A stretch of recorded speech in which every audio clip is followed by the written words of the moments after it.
जहाँ के श्रावक, पहले भी कहा था,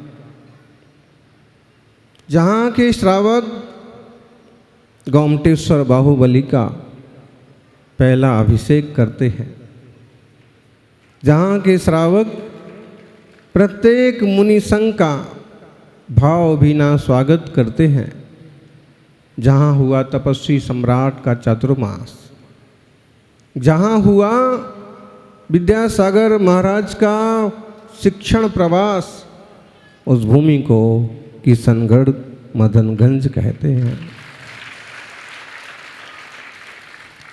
आज हम उस धरती पर बैठे हैं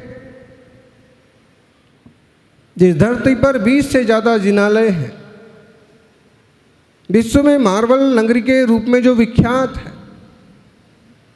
जहाँ के श्रावक दान और गुरु भक्ति के लिए प्रसिद्ध हैं, जहाँ मुनियों को वर्षों बरस से प्रवास होते रहे हैं, जहाँ तपस्वी सम्राट सन्मति सागर जी गुरुदेव ने घोर तप के साथ महान चातुर्मास संपन्न किया, जहाँ इस युग के संत शिरोमणि आचार्य विद्यासागर महाराज का दीक्षा के पूर्व शिक्षण प्रबंध हुआ, उस भूमि पर बैठ करके एक मंगलमय चातुर्मास का आगाज करने के लिए सब उपस्थित हैं।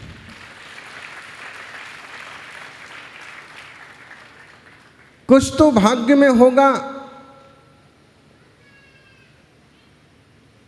नहीं तो कोई दिल्ली छोड़ करके छोटे से गांव को क्यों अपनाता।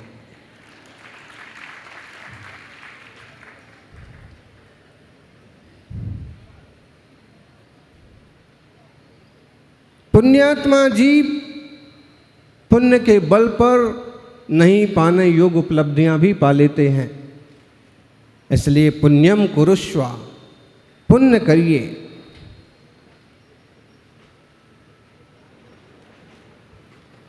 आपने मांगा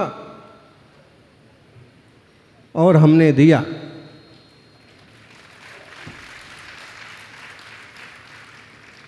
आपने मांगा हमने दिया, लेकिन आपने क्या लाभ लिया क्या ना लिया, इसका हिसाब भी तो होगा।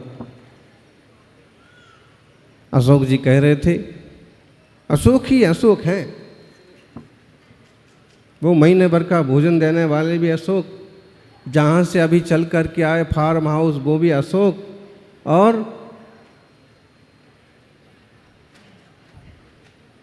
अभी वो पाद प्रक्षालन करने वाले वो भी अशोक, और इसका मतलब है सब तरफ अशोक ही अशोक है। और कहीं शोक का कोई काम नहीं है, सब कुछ आनंद और शांति से पूरा होगा। लेकिन समय की बचत कैसे करना चाहिए, इस पर आप लोगों को फोकस करना पड़ेगा। समय के मामले में आप भी उसी डर्रे पर चलते हैं जिस डर्रे पर आम लोग चलते हैं। आप लोग खास लोग हैं, खास ढंग से समय का नियोजन करेंगे, प्रबंधन करेंगे तो खास लाभ मिलेगा, नहीं तो चातुर्मास यूं ही चलेगा। स्पेशल कोई चातुर्मास मिलने वाला नहीं है, 1 महीना तो पहले दे चुके, बाकी जो बचा है 3 महीना।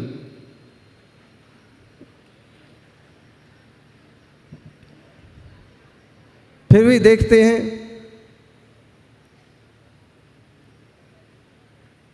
सौभाग्यशालियों,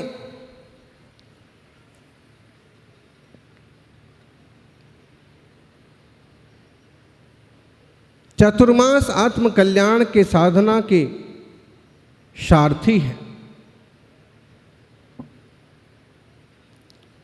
और चातुर्मास का सदुपयोग करना, 4 माह को चातुर्मास कहते हैं, और मुनि संघ 4 माह एक जगह रुक जाते हैं ताकि वो हिंसा से बच सकें, ताकि वो किसी तरह के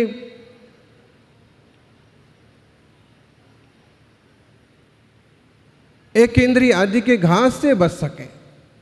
आप चातुर्मास के लिए विराजें और वहाँ पर मनमाने ढंग से खाना चलते रहे, रात्रि में भी भोजन पानी का प्रबंध होने लगे, भोजन नहीं हो तो रबड़ी, मावा, मिश्री, भाई ये तो चतुर्मास में नहीं चलेगा। जिसको आना है वो आओ, नहीं आना है अपने घर आराम करो। मालूम पड़ा हमारे निमित्त से दुनिया भर की चीजें और पैदा हो गई। चले थे तप करने, तप करना है, तपस्वियों से तप करना सीखो। कम से कम 4 महीने के लिए रात्रि में भोजन पानी सारी चीज़ों का त्याग प्रत्येक गृहस्थ का होना चाहिए। ये 4 महीने इसमें शांत होते हैं, ऐसा मौसम शीतल होता है कि आप चाहें तो रात का पानी भी छोड़ सकते हैं। तो ध्यान रखें कि चातुर्मास भोजन का चातुर्मास ना हो जाए, भजन का चातुर्मास बने। देह कल्याण का ना हो जाए, आत्म कल्याण का साधन बने। बोले पंच कल्याणक बहुत बहुत बहुत ज़्यादा सफल हुआ। कैसे सफल हुआ? क्या लोग प्रशंसा करते थे। बोले सुबह चाय और फिर काफ़ी और फिर नाश्ता और फिर दिन भर खाने की मारी फुर्सत नहीं। जब पेट भर जाए और कहीं बैठने की जगह ना मिले तो मंडप में आके बैठ जाओ पंखे में। ऐसे चतुर्मास ऐसे पंच कल्याण सफल होते। भोजन आदि का प्रबंध सिर्फ इसलिए होता है ताकि एक बार भोजन करो पूरे दिन भर धर्म लाभ लो।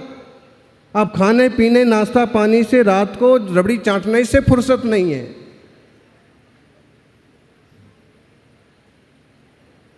तो भोगों की प्रभावना हो रही है कि धर्म की प्रभावना हो रही?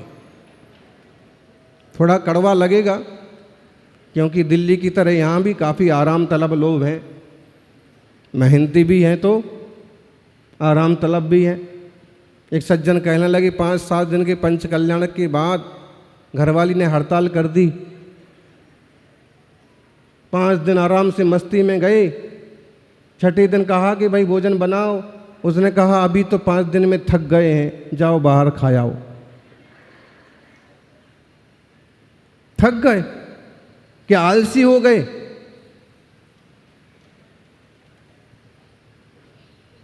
तो मुफ्ते माल दिले बेरहम नहीं होना चाहिए। आपको अपने जीवन का अपने लम्हों का सदुपयोग करना है। सारी चीजें उपस्थित हो जाएंगी। तपस्वी सम्राट गुरुवर सन्मति सागर जी कहते थे, साधुओं को संबोधित करते थे कि जितना बच सको उतना आधुनिक संसाधनों के भोग से बचो, जितना बच सको उतनी अच्छी चीज़ों के उपयोग से बचो। साधना के क्षेत्र में उतरे हो सिर्फ साधना पर ही फोकस करो, क्योंकि साधना करने से, धर्माराधना करने से, पूजा पद्धति करने से महान पुण्य का अर्जन होता है। और पुण्य का अर्जन होता है तो भोग सामग्री यूँ सजी हुई कहीं भी मिल जाती है। खाओ पियो मस्ती करो, और अगर तुमने उसमें लगा दिया उपयोग और अपना पुण्य, तो तुम्हारे पुण्य का कोष खाली होता जाएगा।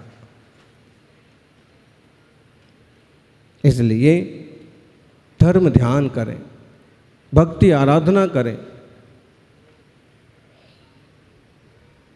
आत्म विशुद्धि का पर्व है। अब देखिएगा कई सारे लोग 4 महीने के 4 प्रकार के आहार जल के त्याग करेंगे। कई सारे लोग साबुत अनाज नहीं खाएंगे, बाजार की चीज़ों का त्याग करेंगे, वो अपने संकल्प निभाएंगे। 4 महीने तक रोज भगवान की आराधना, मुनियों की शुश्रूषा, पड़गाहन करेंगे।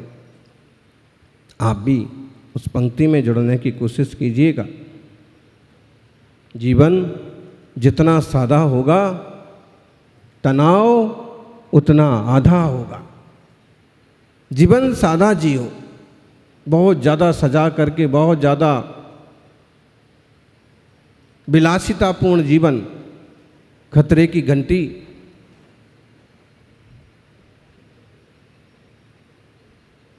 ज्ञानी कहते हैं योग करें या ना करें, करना तो चाहिए थोड़ा सा। योग करें या ना करें, लेकिन ज़रूरत पड़ने पर हर किसी का सहयोग जरूर करें। जरूरत पड़े तो सहयोग करो। मन में एक इंसान हमेशा जिंदा रहना चाहिए। अभी आ रहे थे, रास्ते में बैंड बजाने वाला और उसके दोनों घुटने मुड़े हुए थे, चलते भी नहीं आ रहा है बूढ़े दादा को, फिर भी जबरदस्ती वो पाँव घसीट के चल रहा है। अशोक जी ने हमको कहा, महाराज जी मुझे बहुत दया आ रही, आदमी से चलते नहीं बन रहा, इसको हटा देता हूँ।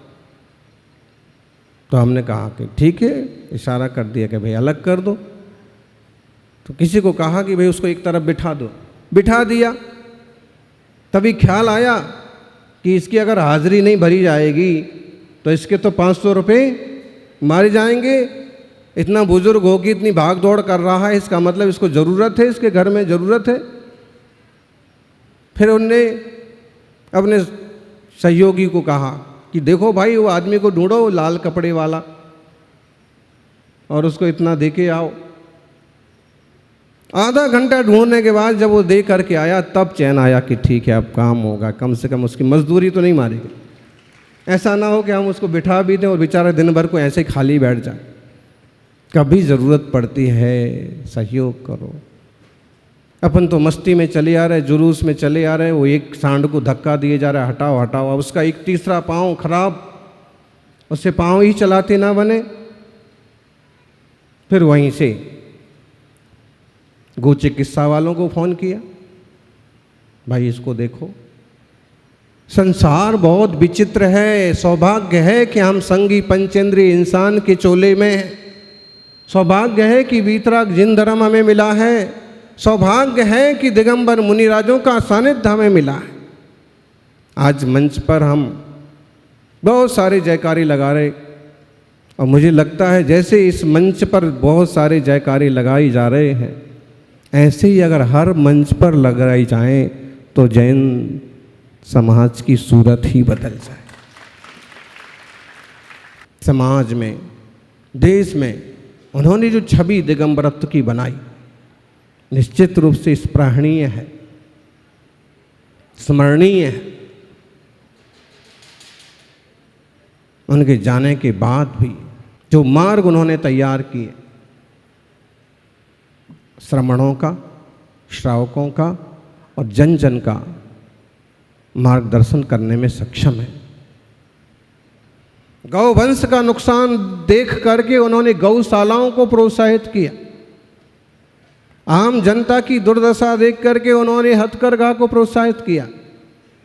शिक्षा को दुर्दशा देख करके छोरियों का जो हाल होता है शिक्षा के क्षेत्र में, उन्होंने प्रतिभा स्थली की शुरुआत की। अत्यंत निष्प्रह प्रारंभिक जीवन होने के बाद भी जीवन के उत्तरार्ध में उन्होंने उतने सारे काम किए कि कोई जन नेता भी क्या कर पाएगा। तो दिगंबर तपस्वी ने कर दिखाया। 9वीं 10वीं की बात होगी, सागर विद्यालय में मोराजी में हम लोग पढ़ते थे।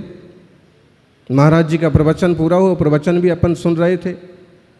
प्रवचन पूरा होने के बाद अब हमें ये तो मालूम नहीं था कि कार्यक्रम क्या है, लेकिन वहाँ एक गड्ढा खोदा गया और आचार्य महाराज आकर के प्रवचन के बाद वहाँ खड़े हो गए। हम भी आकर के, बच्चे तो कहीं भी घुस जाते हैं, हम भी आचार्य महाराज के पास में ही खड़े हो गए। आचार्य श्री के साथ 1-2 साधु और 10-20 श्रावक और विद्यालय के नए छात्रावास भवन का भूमि शिलान्यास चालू हो गया। तो हमें ये तो कोई खास खुशी नहीं थी कि महाराज जी के पास खड़े हैं, लेकिन हमें ये खुशी बहुत थी कि नया छात्रावास बनेगा, नए कमरे में रहने को मिलेगा। बच्चों की जैसी बुद्धि होती है, लेकिन इतना गौरव, इतनी स्मृति आज भी है। आचार्य महाराज ने कुछ समय खड़े रह करके, उसके बाद छुट्टियां हो गई, सब घर चले गए और जब वापस आए तो छात्रावास बन करके तैयार हो गया। फिर उसी में हमको भी, पहले पुराने कमरे में रहते थे, अब नए कमरे में रहने को मिला। छात्रावास, शिक्षा, गुरुकुल इसके प्रति उनका शुरू से एक रुझान रहा। एक्टिव तो बाद में हुए, लेकिन कहीं अगर उस तरह का काम हो रहा तो उसकी वो अनुमोदना पूरी करते थे। ऐसे ही अक्सर कर लोग जो है गुरुओं की गंभीरता समझ नहीं पाते हैं और कुछ का कुछ हिसाब लगा लेते हैं। वैसा एक प्रसंग हुआ कुंडलपुर में, शायद 92, जब यहाँ गुरुवर सन्मति सागर जी का चतुर्मास हुआ होगा। तब तो हमें पता भी नहीं था, हम कुंडलपुर में थे। सागर विद्यालय जा रहे होंगे तो कुंडलपुर से दर्शन करके फिर निकलेंगे, ऐसा कुछ। तो फिर हमने आचार्य महाराज से कहा कि 2 मिनट का वक्त हमको भी मिल जाए, व्रत लेना है। गए उस सुपार्श्वनाथ, बिना फन वाले सुपार्श्वनाथ भगवान का मंदिर,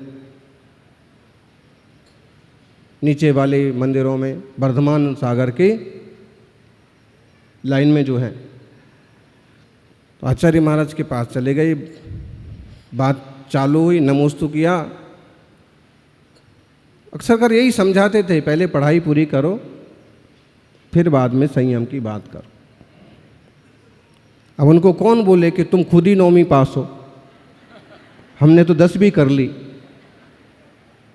तो हम कुछ और बोलने के निवेदन के मूड में थे कि इतने में कोई श्रावक आ गए तो किन्हीं माता जी के संघ का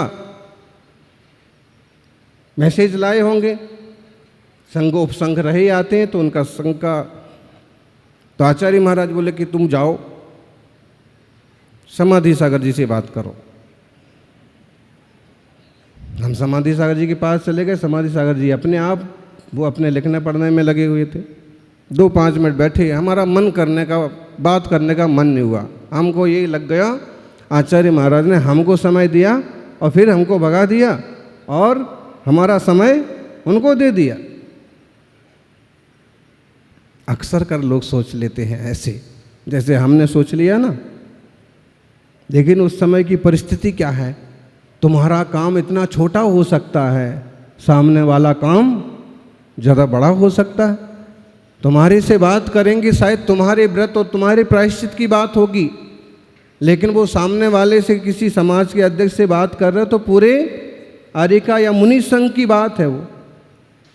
तो समाज जनों को विचार करना चाहिए, कभी भी केवल निजी स्वार्थों के कारण से गुरुजनों पर किसी तरह की धारणा नहीं बना लेना चाहिए। लोग भाग्य लेके आते हैं और कर्म लेके जाते हैं। अपने भाग्य को सजाइएगा, संवारिएगा। जय बोलिए 24 तीर्थंकर भगवान की।